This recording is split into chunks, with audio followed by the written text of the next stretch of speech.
All right, welcome to episode 14, Rob Graham of Goalie Resiliency, and today we have Charlie Larocque, battalion goalie, who's made a big jump. We'll talk about his big jump, and confidence is another big part of this. Yeah, really interesting interviews on both sides.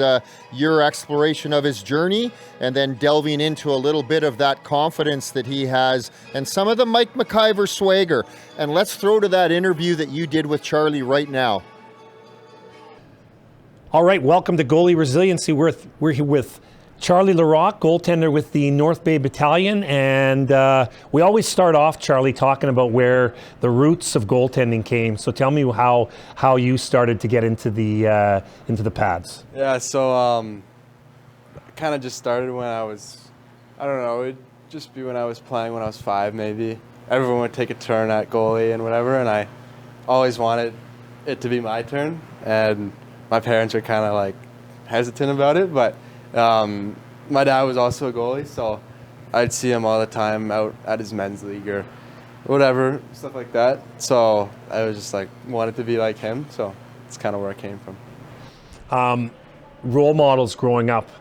Bunny Larocque would have been probably a little bit too old. You've heard of his name, but tell me kind of who the goaltender that you kind of looked up growing up. So my whole life I was just been a Blackhawks fan, so my biggest role model was Corey Crawford. He was goalie for the Blackhawks for about 10 years, and I loved watching him play and the whole team. So he was definitely a big one that I loved watching, and then like watching just hockey in general, now watching all types of goalies in the NHL. When you were growing up wanting to be Corey Crawford, tell me some of those highlights growing up playing minor hockey as a goalie that maybe stood out for you growing up in the Ottawa area, right? Yeah, correct. Just kind of making the top teams for my ages, and we always had a good team. So we won some league titles, some playoff championships, everything like that. So it's probably the biggest highlights of my young career. So talk about your minor midget year. What were you kind of hearing, and how much was the North Bay Battalion on your radar? So yeah, I had a nice talk with Adam about halfway through the year. To be honest, I wasn't expecting to come here because at the time they had 3 goalies signed with the team. So there was a couple other teams that I thought there was a better chance of me getting drafted to, but they had the opportunity to take me, and they did, so I was happy to be here. Every goalie's path's different, right? Yeah. And a lot of goalies, especially one that ended up playing OHL games, Mike McIver was unique that way too. Mike played midget and then came up as an affiliate goalie. You came up last year from the EO.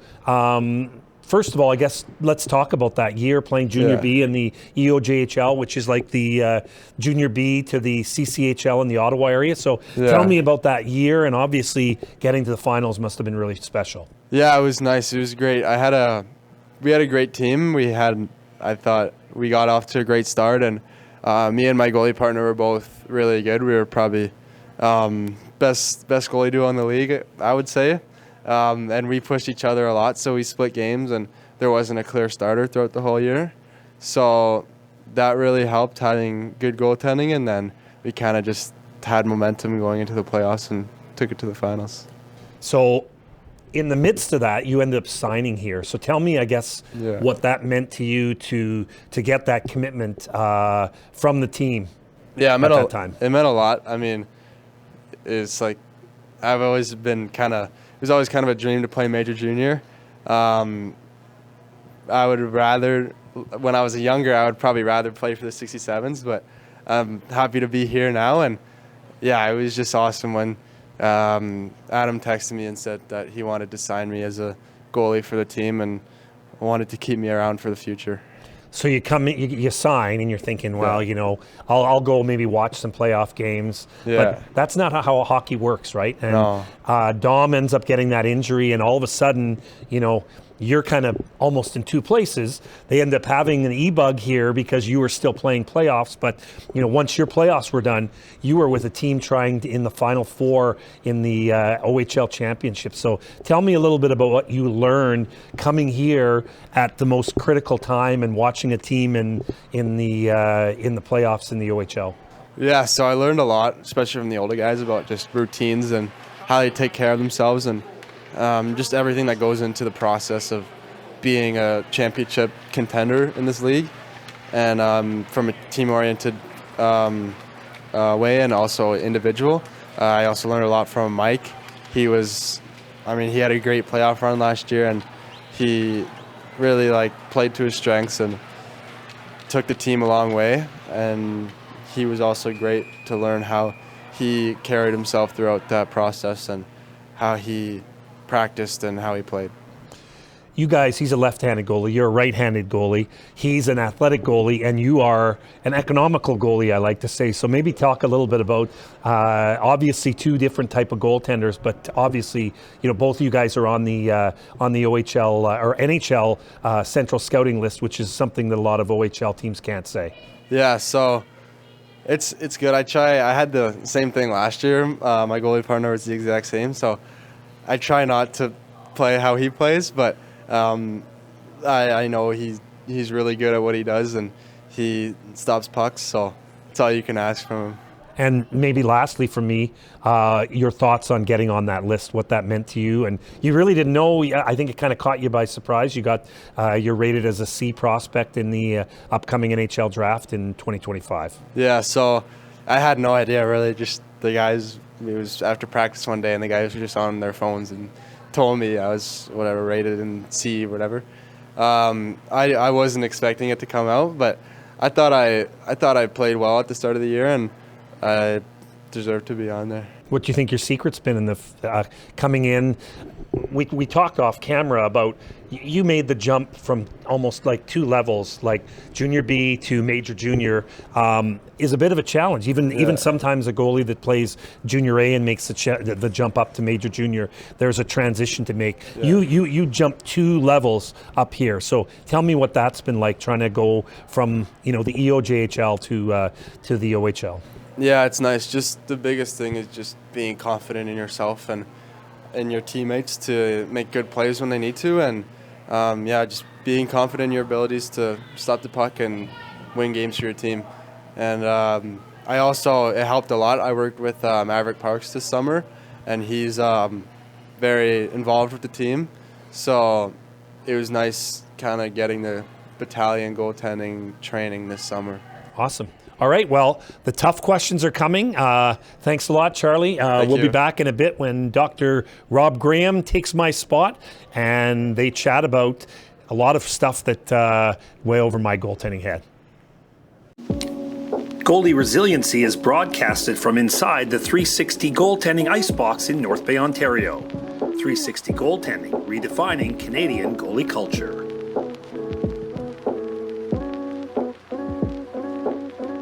Wow, that was a really insightful interview with Charlie, Chris. I know you always do a great job of kind of delving into the background of our young athletes, but a couple of really interesting tidbits there about the huge jump that Charlie had to make coming from that junior B right into major junior. Yeah, and you know what, going and doing that and then coming in and having such a great start with the North Bay Battalion, a team that, isn't as dominant as they have been before. So, he's had to face a lot of shots, and already on the central scouting players to watch list as a C pick, which could mean a 5th or 6th round pick. So, great leaps, and he's been improving leaps and bounds, but, he seems to be very confident in his skin and obviously in his goaltending gear. Well, and we know, and we've talked about it when we met with Adam Dennis, there's a great culture here in this organization. They've done a fabulous job now with Nate McDonald in terms of their goalie development. So, hats off to the organization. It's really been fun to watch the goalie development in our community. And here is Dr. Rob talking with Charlie about some of the little things and some of the big things that make him click. Well, Charlie, some really interesting insights with my dear friend Chris Dawson about your journey to get to this level. We're sitting here where you're playing your hockey right now in North Bay Battalion rink. I'm wearing my red hot goaltender hat, and I'm wearing my North Bay Battalion merch. Welcome to the Goaltender Resiliency podcast. Thank you. It's a pleasure. Yeah, well, I know Chris and I are really excited. We had a great interview with your goalie partner, Mike McIver, a while back. I'm wearing my North Bay Battalion merch here. Tell me what it feels to put that jersey on, the North Bay Battalion jersey. I know you're an Ottawa guy. I know you said in your interview with Chris the Ottawa 67s was a team you dreamed to play for. But what does it mean to you now to be wearing this North Bay Battalion jersey? A lot. It means everything to me. Like, I kind of saw last year in the playoffs especially how much the older guys especially did to all the sacrifices they took to win games for the team and the pride they had wearing the jersey and the logo, and I wouldn't trade it for anything. Is there anything you would say to the fans here in North Bay in terms of, when you're out on that ice from a goalie's perspective with that jersey on? Not really. I kind of just play my game, and hopefully they like what they see. And I'm sure that you get some energy from them at times throughout the game. For sure. I love making a big save, and I remember my first start was in Barrie, and I made a big save, and I heard cheers from the crowd and from Battalion fans, which meant a lot considering it was an away game, and you wouldn't expect a lot of fans to be there, but yeah, the fans are awesome here. Excellent. So you've already accomplished more in your young goaltending career than most young kids could ever dream. And I don't know if you've ever thought about that. If you were to say something to an aspiring U12 goalie right now, what would you say to that U12 goalie to get to where you are currently at in your career? Just whatever you want to do, just start now. The best time to start is yesterday, basically. So, just start it and stay with it. Just be disciplined, whatever you do, and keep going, and things are going to work out for you. I like that term used, discipline, because I think obviously to get to this level, it's demanded of you as a major junior goalie, discipline both on and off the ice, which I think is really important. So let me ask you this. Our podcast is Goaltender Resiliency. Give us some insight into your mindset. What are you thinking about, or what are you not thinking about before a game? So I'm thinking about just like I do some visualization before the game, and everybody thinks that's just making the big saves or whatever, but to me it's just making the easy saves in my head. So making a nice glove save from the point, or making a stick save into the corner out of play, or nice blocker save out of danger. So I do all that, and things I wouldn't think of is just the other team. I do like to think of the other players and their tendencies, what they like to do, but I don't think of shots and goals and stats and everything. It just kind of messes with my head. So I stay away from that, and that's about it. So you're programming yourself for success, more or less. So, I don't talk about fear of failure. I talk about the what ifs. So you're trying to take the what ifs, the what if I let a bad goal, and you're kind of putting that outside of your mind, and you're thinking of good thoughts. You're programming yourself for success. Yeah. Oh, very cool. Awesome. So Chris alluded to the fact that you and Mike McIver are two kind of different goalies, but the one commonality is you're both red hot goalies and you both stop the puck. But tell me one strength, the one strength that you really believe is the core strength of your game. The core strength of my game, I would say, is my confidence. No matter where I'm playing, if I was in the NHL tomorrow, I'd play with the same confidence, knowing I could stop every puck, and no matter what the score is, I'm always going to make the next save. I feel like that's that really, you know what, Charlie, Chris and I right now, we're smiling because, you know, for a young goalie to hear that, you didn't talk about anything technical. You didn't talk about your RVH. You didn't talk about your glove hand. You talked about a mental part of the game. And I think that's so important for young goalies that are going to watch this podcast to hear that you believe your confidence, your self-belief. And would you say that you have kind of Mike McIver confidence, the kind of the swagger when you walk in the room, McIver? Is that the type of confidence you have? I would say I picked it up from last year from him, so I would say so. Really cool. Interesting.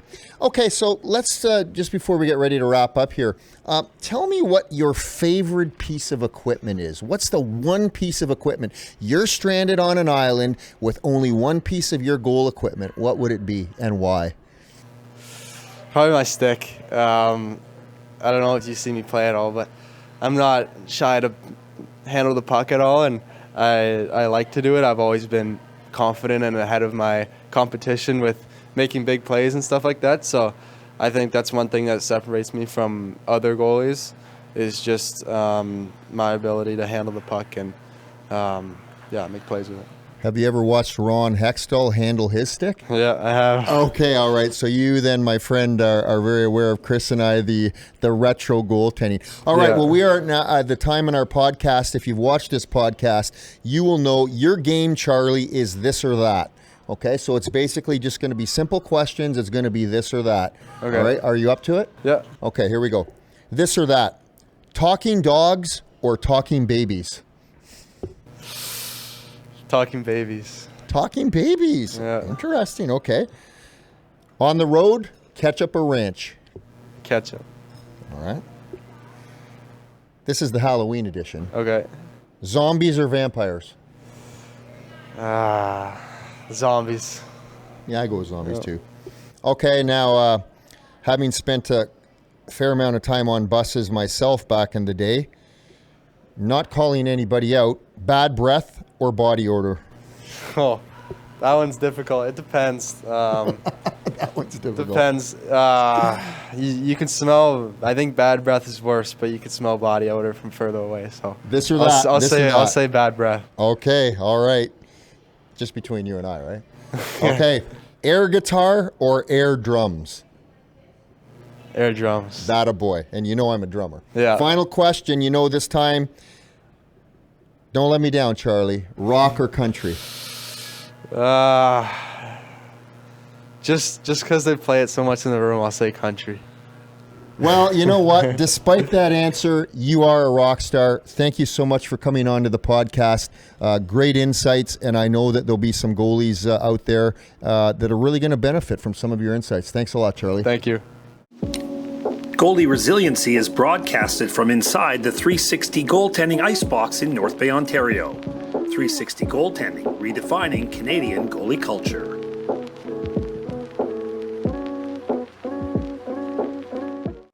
Well done, my friend. That was very well done. And truth be told, a lot of the goalies that we've done interviews with, we know a fair bit about, but Charlie came in cold. We didn't know a lot about Charlie growing up in the Ottawa area, but you know what? Even him speaking on the microphone, like we talked already earlier about confidence. This is a lad that has confidence, and maybe he's feeding off a guy named Mike McIver's confidence a little bit too. Well, you know, there's an old saying, still waters run deep, and Charlie, you know, when he comes in, he's a fairly quiet guy, but once he started to open up, and, you know, when you ask him, you know, what do you think your single most strength is? A lot of times a goalie will talk about a glove hand or some type of a technical aspect. But, you know, Chris, when he said my confidence, you and I know we're smiling because, you know, Mike McIver has that swagger when he walks in.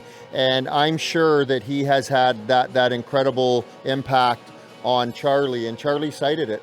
Yeah, and I like the other part that he said. He said, I don't care who I'm shooting again or who's shooting on me. I think I'm going to make that stop. And he talked about that if it was an NHL camp, which I'm sure he's looking forward to, you know, maybe being in one next year and getting drafted. But that is a confidence that is very difficult to teach, and a lot of it, I think, has to come naturally in your blood. Well, it does. And, you know, some of the mental edge work I do with athletes and goaltenders in particular, when we think of the performance chain and, you know, we think of the technical and we think of the tactical and we think of the physical, that mental and emotional part of the performance chain, in my humble opinion, is the thing that's broken for a lot of goalies as they go up the food chain. And a lot of these goalies we've been interviewing, it's not broken for them, and it certainly is not broken for Charlie Larocque, who essentially cited confidence is his key strength. Awesome. Well, great interview. Thanks a lot for your insight, Rob. And thank you, everyone, for watching. We also have to thank our talented videographer and producer, Mike Brown, behind the camera. So that's it for episode 14. Look forward in the future to episode 15 of Goalie Resiliency.